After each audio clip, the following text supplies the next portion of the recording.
Anna, this one you dressed like this, where are you going? I dey go for my friend's birthday party. Ah, really? Yes, so you wan follow me go? No. It seems you haven't heard about corona news all over our country, which has made people cancel their birthday parties. Oh, I know it. Na that thing when my mama dey use grind egusi ogbono for house with hand that time. Na corona be name. Oh, I pity them for their parties wey dem dey cancel.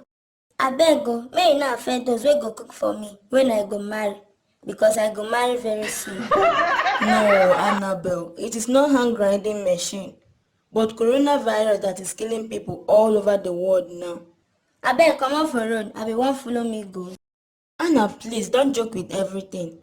Who dey joke with you? Okay, make I ask you. All dis virus wey dey enter for Nigeria, how dem dey take cure dem? Dey go only tell us when e enter, but dem no go tell us when e comot. You mean you don't believe in this virus news? See o, tell dem say na me Annabel Asegbako Tejikwesi talk am say last all dis virus things na scam. You no dey for dis country wey dem talk about SARS, Yes. Ebola nko? Yes, I was there. What about bird flu? I still remember. Okay, no be the same bird flu wey dey kill chicken me and you chop tey when we dey small and we never die. Abi no follow chop am? Wetin come bring all dis virus wahala? Even if I can't remember. Whether you remember or not, you no hear say one past president talk say na scam.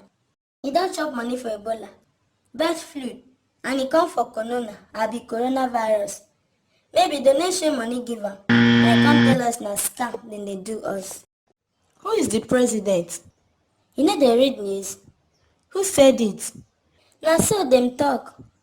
Dey talk am say soon dem go tell us how dis Boko Haram take be scam. How do you mean? Wetin dey talk? No be person dey negotiate for dem and government.